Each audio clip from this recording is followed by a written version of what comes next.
Bonjour à tous et soyez les bienvenus dans ce nouveau podcast dédié aux concepts, notions, définitions de l'économie et bien sûr pris sous l'angle autrichien. Vous savez que cette chaîne est dédiée à la liberté, au libertarianisme et donc au droit naturel et à l'école autrichienne d'économie.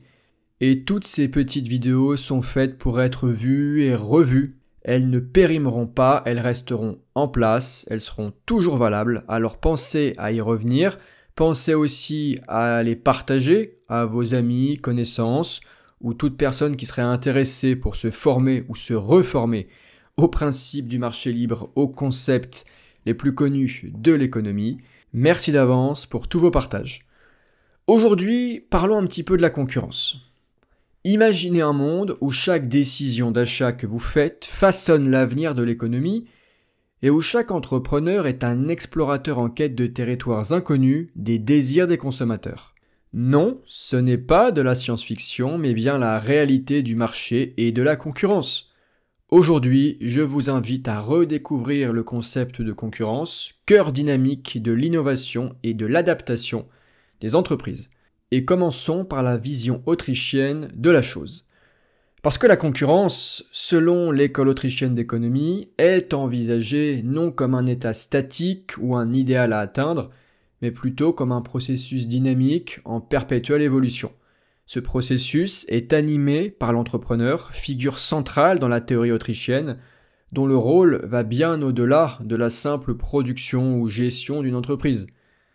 Pour les penseurs autrichiens, la concurrence est avant tout un mécanisme de découverte.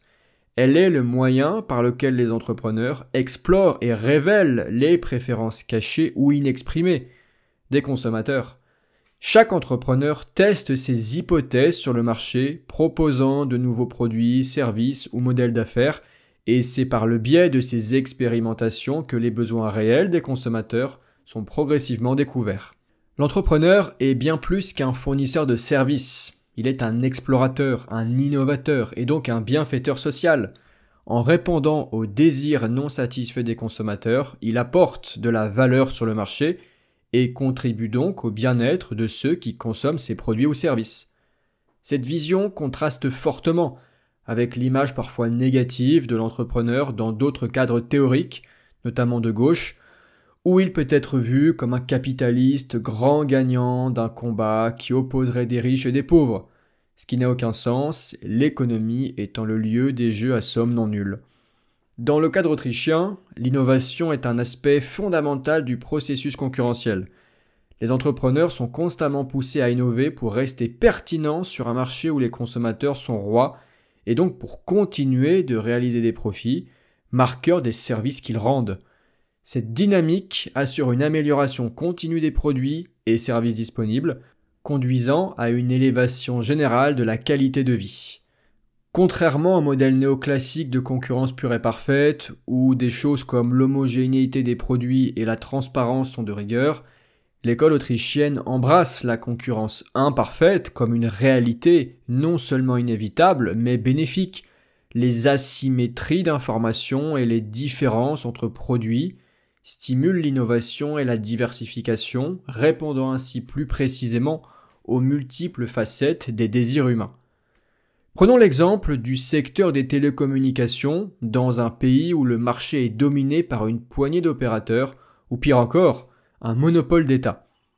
Dans ce contexte, les consommateurs pourraient se retrouver avec des options limitées en termes de forfait, une qualité de service médiocre et des prix élevés. L'introduction de nouveaux acteurs sur le marché pourrait briser ce monopole, amenant une vague de concurrence qui bénéficierait aux consommateurs par des prix plus bas, une meilleure qualité de service et une plus grande innovation. Et puisque je vous vante les marchés libres et ouverts, il faut parler des problèmes des marchés fermés. Parce que plus le marché est fermé, moins la concurrence est vivace et moins le consommateur final peut y gagner. En effet, un marché fermé est caractérisé par des barrières à l'entrée élevées qui peuvent prendre différentes formes. Réglementations strictes, droits de douane élevés, quotas d'importation, monopoles légaux ou pratiques anticoncurrentielles, j'en passe et des meilleurs. Ces obstacles limitent le nombre d'acteurs pouvant opérer librement sur le marché, réduisant ainsi la diversité des offres disponibles. Dans un marché fermé, la concurrence est entravée. Avec moins d'acteurs sur le marché, l'incitation à innover, à améliorer la qualité et à réduire les coûts est diminuée. Les entreprises établies peuvent devenir complaisantes, sachant qu'il existe peu de menaces extérieures à leur position. Cette stagnation conduit à un environnement où l'évolution du marché est lente, limitant ainsi la disponibilité de nouvelles options pour les consommateurs. Et en parlant du consommateur, parlons des conséquences plus directes sur lui.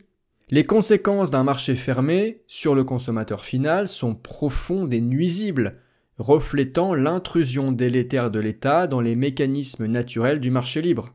Cette ingérence, souvent masquée sous des prétextes de protection ou de régulation, ne fait qu'entraver la souveraineté du consommateur et la dynamique essentielle de l'innovation et de l'efficience économique. Premièrement, l'impact sur le choix du consommateur dans un marché fermé est immédiatement ressenti.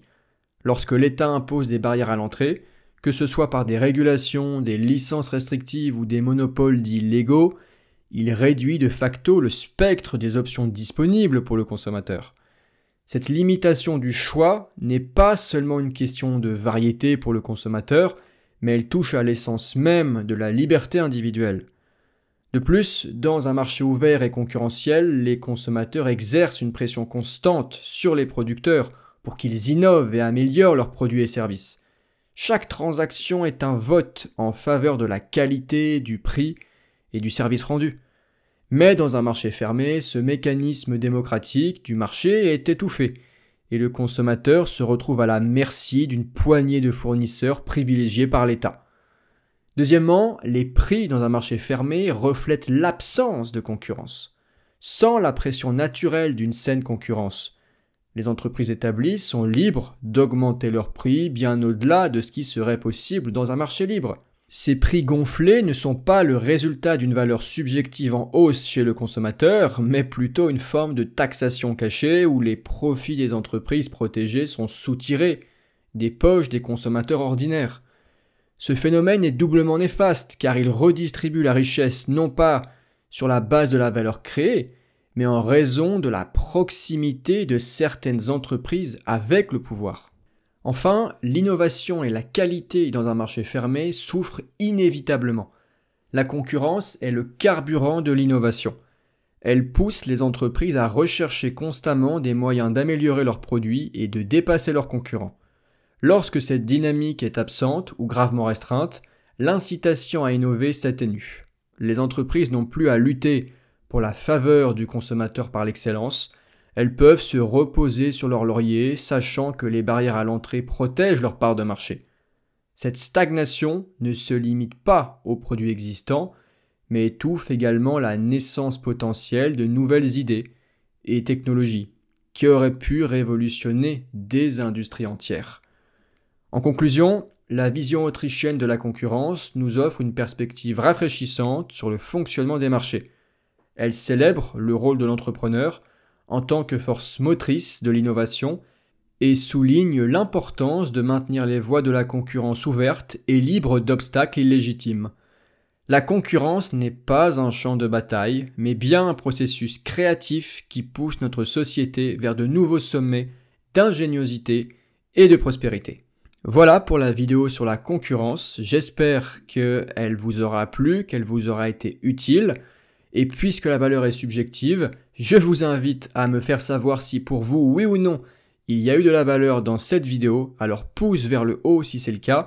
Les commentaires sont ouverts comme toujours en cas de questions. Pensez bien à vous abonner à la chaîne pour ne pas manquer les prochaines vidéos concept et par ailleurs profiter de toutes mes productions. Et quant à moi, je n'ai plus qu'à vous remercier pour votre attention et à vous dire à la prochaine. Ciao!